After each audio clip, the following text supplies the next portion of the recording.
Considering what's happened to the Golden State Warriors over the last couple of seasons, there's not a lot of people left that have a whole lot of faith in what this team could do in the remaining years of Steph Curry's career. Needless to say, anybody who's not a Warriors fan is assuming that they're just done. And even for Warriors fans, hope is not high. They feel like the team has not done enough in the offseason to correct a lot of the problems that they have had over the last couple of seasons. So today, I'm going to give you some hope.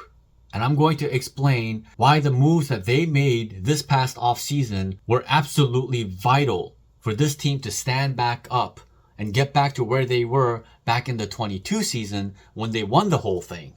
If you've been following this channel, then you know some of the fundamental failures of this team. But to give you a general summary of what I wanted to see happen for the Warriors, here are top 5 things that I was looking for from the Warriors to hopefully salvage whatever is left of Steph Curry's career. 1. Let certain veterans walk. That would be Klay Thompson, that would be Chris Paul, and that would be Dario Saric. The key for the Warriors was to bring some pieces back through trades, if possible, for Klay and Chris Paul. Saric was just a simple addition by subtraction. These things actually happened for the Warriors as Klay Thompson walked over to the Mavericks. And in the process of it, Klay allowed a sign and trade to happen. And the Warriors in the offseason were able to acquire 3 key veteran pieces. Buddy Hield, DeAnthony Melton, and Kyle Anderson, aka Slow-Mo. Chris Paul actually ended up walking for nothing, which, if you think about it, is quite insane given what the Warriors had to give up in order to get Chris Paul. But I would also consider Chris Paul an addition by subtraction, at least for the Warriors in particular. Because there is an ego about him, because his name is Chris Paul, and because Steve Kerr could not stop himself from putting out a tiny lineup of a 36-year-old Steph Curry and a 39-year-old Chris Paul, 6-foot guy, a 6'2" guy, and then you put Klay Thompson next to those two guys, making it virtually impossible for the Warriors to have any kind of viability from a defensive standpoint anytime they're closing games. Just by the virtue of not having to play tiny lineups to try to win games anymore, it's going to be a huge boost for the Warriors. As for Klay Thompson, I mean, his arc as a Warrior is finally over. The guy has been going through emotional distress. Pride and ego got in the way of his return to this team after 2 devastating injuries, where he was trying to get back to his old self and he just couldn't do it. He couldn't be that two-way force that he once was. And even offensively, it just wasn't what it used to be from an efficiency standpoint. At the same time, it's not necessarily Klay Thompson's fault that he was put in these situations, like putting him at the 3 next to Chris Paul and Steph Curry. That's going to make him look worse. And, well, basically, when you throw out a bunch of small guys onto the floor, you know, those 3 guys, you put Wiggins at the 4 and Draymond at the 5, and they were just too small. They just could not compete against real teams. And it's really unfortunate because that didn't need to happen last season. They had Trayce Jackson-Davis, who was like a miraculous piece to them with the 57th overall pick. He shouldn't have been available to them. He shouldn't be as good as he was from a defensive standpoint, but he was.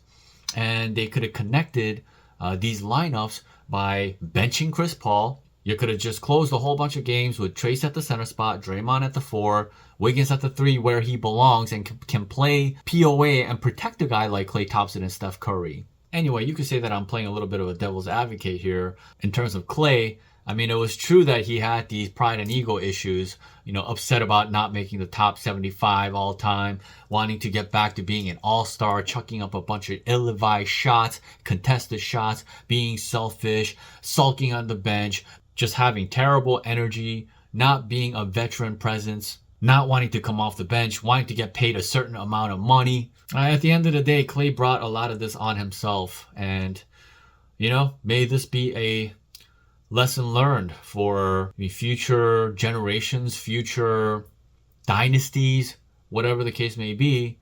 You have to be able to keep your ego in check And if you can't do that, well, very sad divorces like this one can happen. And that's exactly what happened here. I wish him nothing but the best. He is a legend for life. He brought 4 championships to the Warriors organization. Just an incredible player. Just gave his body, heart, and soul to this team. So again, how it ended was just very sad, but at the same time, you cherish the things that he did do.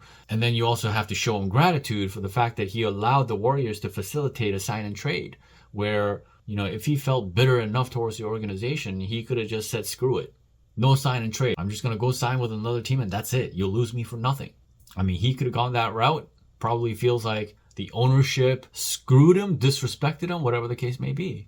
So with these bitter feelings, maybe he could have went out a more bitter way, and he didn't. So as a Warriors fan, all you can really do is wish him the best and move forward. Now, the second offseason move that needed to be made was a distinct backup power forward, that stretch 4 that the Warriors should have been searching for over the last couple of seasons after losing Otto.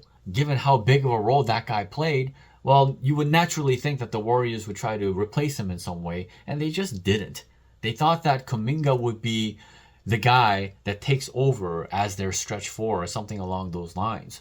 And they've just been forcing him to this spot, this very sensitive power forward spot, a closing spot next to Draymond. That's a very tough role to play. You're asking him to be championship caliber, essentially, given that that's the type of basketball that they've been playing throughout this dynasty. It was just too much to ask of Kuminga, who really, truly is a 3 and really not much of a 4 from a defensive standpoint. And as I mentioned before, the Warriors went and picked up Kyle Anderson, who is 6'9", has a 7'3" wingspan, just an all-around utility player, can rebound, can pass the ball, can put the ball on the floor, play some point forward, be a tough defender with great length, moves very well laterally.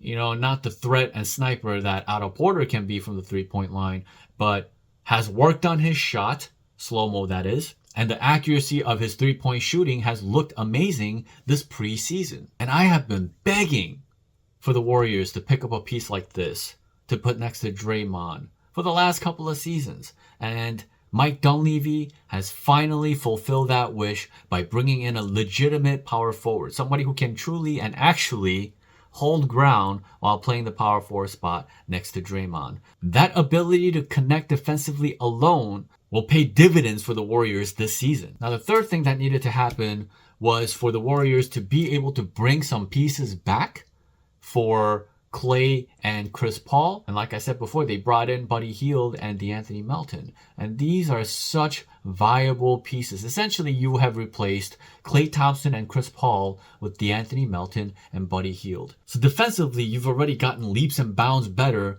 with Melton, who is a much more reliable POA defender at this point of his career than either Klay Thompson or Chris Paul. Melton has that POA capability that you can stick him next to a guy like Wiggins, and those two guys would do some really heavy damage. And then you consider the fact that they still have GP2. I mean, the Warriors have a murderer's row of defenders on their team right now. Not only that, Melton is a combo guard who can play both guard positions, is a really good three-point shooter, can put the ball on the ground, make plays. The skill sets he possesses, he fits with the Warriors like a glove. And honestly, how I just described DeAnthony Melton, you could say almost the exact same things for Buddy Hield, except for the whole POA thing. He's not POA level, but defensively, he holds ground, and that's important. And he's got a little size to him. He's about 6'5", an absolute sniper, definitely the best shooter outside of Steph Curry.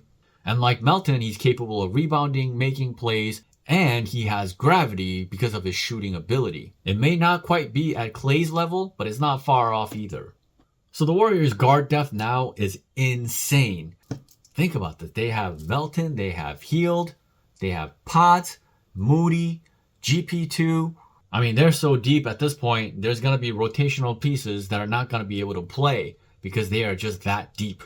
The fourth thing that needed to happen this offseason was for Steve Kerr to revamp his coaching staff situation. Kenny Atkinson has been the Warriors' defensive coach for the last couple of seasons. Their defensive coach was Mike Brown, one of the most elite defensive coaches in the league for the 6 years that he was with the Warriors. He helped the Warriors play championship caliber defense. So once they lost him, it was imperative that Steve Kerr thought to replace Mike Brown, an elite defensive coach. And instead of doing that, Steve decided to place Kenny Atkinson as his new defensive assistant, even though he brought on Kenny to help with offense when he brought him along. And the Warriors defense has been a complete and utter joke. They just have become an unserious team because Kenny Atkinson didn't seem to realize that if you put out certain lineups that are incapable of doing certain things defensively, then it's impossible for you to be a good defensive team. You have to put out a capable defensive lineup in order for them to execute for you whatever it is that you want them to do. You know, under Kenny Atkinson, we saw the absolute most comical lineups that you could ever imagine in your life. Never seen anything like it. He would put lineups like Steph Curry, Potts, Corey Joseph, Jonathan Kuminga, Draymond. He put that as a closing lineup one time with 5 seconds left to go in a Lakers game in an overtime game.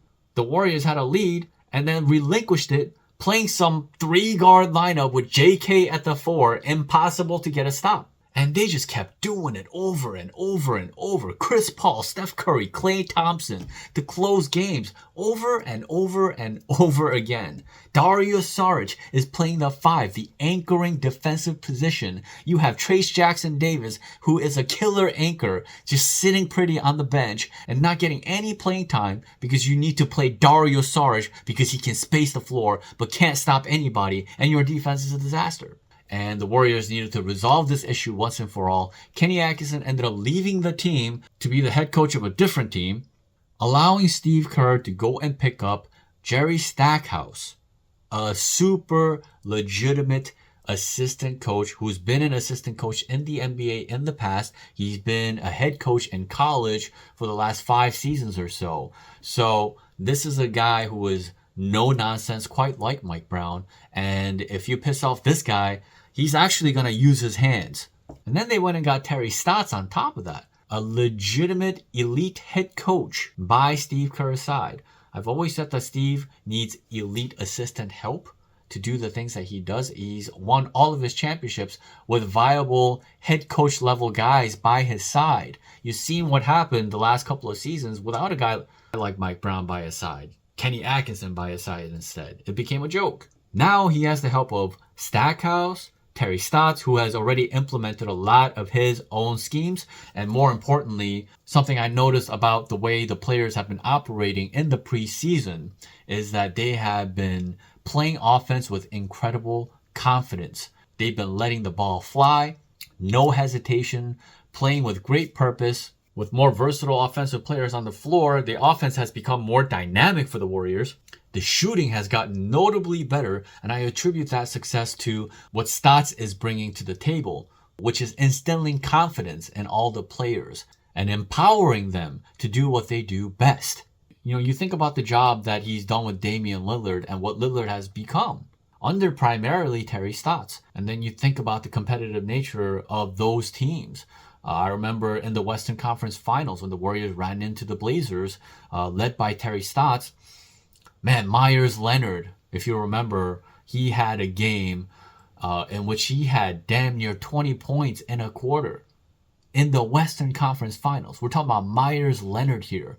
And there's no way a guy like that can perform at that stage, at that level, without the support system from his coach. And I'm seeing a lot of that this preseason. From Jonathan Kuminga taking step-back three-point shots with a defender in his face, off the dribble. Like, this is, like, what are we talking about here? I know Jonathan Kuminga, Moody, these guys worked on their games in the offseason, but you also need the confidence from your coaching staff, knowing that they are completely okay with you taking the shots that you're confident that you can make. You know, same thing with Moody. This guy is just launching freely. His release has gotten notably quicker from the three-point line. This is huge. He's even shooting shots off of movement, which he hasn't done a whole lot of in the past because he had a very slow release. That no longer seems to be the case. Buddy Hield is shooting 50% in preseason from the three-point line. Melton is also shooting lights out. Potts has been great. Lindy Waters cannot miss. Even GP2 is successfully knocking down his threes. Slow-mo is knocking it down. Kevon Looney is consistently hitting mid-range shots. Everybody's playing so confident. They look so together. Their defense looks completely organized. They're a much bigger team now. Their starting lineup looks to be Steph Curry, Andrew Wiggins, Jonathan Kuminga, Draymond, and Trace. That is going to be a very viable lineup. As long as Kuminga can do his job holding ground at his position from a defensive standpoint, that's a big lineup. And that's a lineup that is capable of rebounding, pressuring teams with great length. Trace proved himself last season to be a super viable closing caliber big that you can put next to Draymond and successfully win a whole lot of games. Andrew Wiggins had the entire offseason to work on his game. He had some personal issues that he's been working through over the last couple of seasons, and his father passed away this summer. So rest in peace. And you feel for Wiggins. I believe that he seems to be at peace, and he worked on his game in the off season. Obviously, last season was very tumultuous. He had a rib injury during the playoffs, and coming into last season, he just didn't get to put in the work in the offseason that he needed. So he came out to a very slow start. And Warriors fans are actually quite fed up with him for different reasons. But I am expecting a bounce back season for Wiggins. Steve Kerr has said that Wiggins has looked amazing this preseason. And the 2 games that he did play, he looked spry. He looks ready to go. So defensively, things are in place for the starting lineup. And should Kuminga not work out, whether it's a regular season or in the playoffs, the Warriors have these veterans off their bench that they can use to replace him in many different ways. But that aside, you have Melton, Buddy Hield, Slow-mo, Looney, Moody, GP2 coming off your bench. I mean, talk about connectivity. That second unit is going to run teams out of the gym 90 to 95% of the time this season. So I see this team being defensively very connected, at the very least as connected as what they were when they started 18-2 back in the 21-22 season, when they won the title. By the way, they were undefeated in the preseason that season as well when they won the title. And they just went undefeated this past preseason. So there's a lot of excitement. There's a lot of connectivity. There's a lot of harmony that you just feel with this group of guys. No more ego, no more, tension in the locker room because somebody got punched and somebody's not getting the role that they want. It's mostly just a bunch of selfless veterans who are trying to sincerely compete for a title. So generally speaking, the way I see it going for the Warriors this season is that the starting lineup is going to be super viable this season, and then the bench unit is going to come in, create separation, and then Steph's going to close a lot of games in the late third quarters to early fourth quarters, and he and Draymond will get a lot of rest this season because the Warriors will be very comfortable in the standings. I think that they will dominate with the group that they have. So generally speaking, I have certain predictions about this team. I believe that they can win 60 games this season, if not more. Provided nothing crazy happens, provided there isn't a whole lot of injuries to a whole bunch of key players or something along those lines. Conservatively, I want to say that they will be a top 3 defensive team in the league. And even more conservatively, I'm going to say that they're going to be a top 10 offense. I think they're capable of potentially being a top 5 offensive team. We'll see about that. So with all these things in place, I do believe that they are viable to contend for a title this season as they chase after number 5. Obviously, a lot of that is contingent on how good Steph Curry is. And well, we just saw Steph Curry over the summer, what he did in the Olympics. Who did they rely on when the game was on the line in the final 2 games? It was Steph Curry, a star among stars. He may be at the back end of his prime, but he's still in his prime. And I will stack Steph Curry and his offense combined with elite defense behind him. I will put a team like that over any other team in the NBA. You might think that this is over the top, and maybe you're not wrong. But these are my predictions. Pretty much everything that I wanted happening in the offseason actually happened. So me personally, I'm very satisfied. The 5th thing that I was looking for in the offseason that potentially could have happened but didn't happen was a trade that brought the Warriors a second option, a consolidation of sorts, because as you can see this preseason, the Warriors have so many guards that should be in rotation, and they can't be in rotation all at once. The Warriors are probably going to run a 10-man rotation maybe an 11-man rotation, but I think in the long run, they're going to be looking at a 10-man rotation. And in that scenario, right now, after signing Moody to the deal that they did, Potts is the 11th man, GP2 is the 12th man. Somebody between those players is not going to be able to play on a regular basis. They're going to be out of the rotation. If that's the Warriors' biggest problem, is that they're so deep that they can't play rotational pieces, oh, they're in good shape. Even Looney looks like a completely new player. He lost weight clearly, and he just looks more mobile out there, more confident on offense, and just a completely different version of what he's been over the last couple of seasons. So there's so many things to look forward to with this team this season. They are going to surprise a lot of people. I'm looking for them to start something like 16-4 to begin the season, 15-5, something along those lines. If they're going to get to 60 wins like I believe they can, that would be a really good pace. So we'll see how that goes. Let me know in the comments down below what you feel like you've seen in the offseason and what you're expecting from this team. I have a lot of content coming up this season. I'm going to do a lot of film work. As a matter of fact, I will try to put one out of Trace during the preseason, some of the things that I liked and disliked from his game before the season starts. Anyway, there's a lot of content coming your way is the bottom line.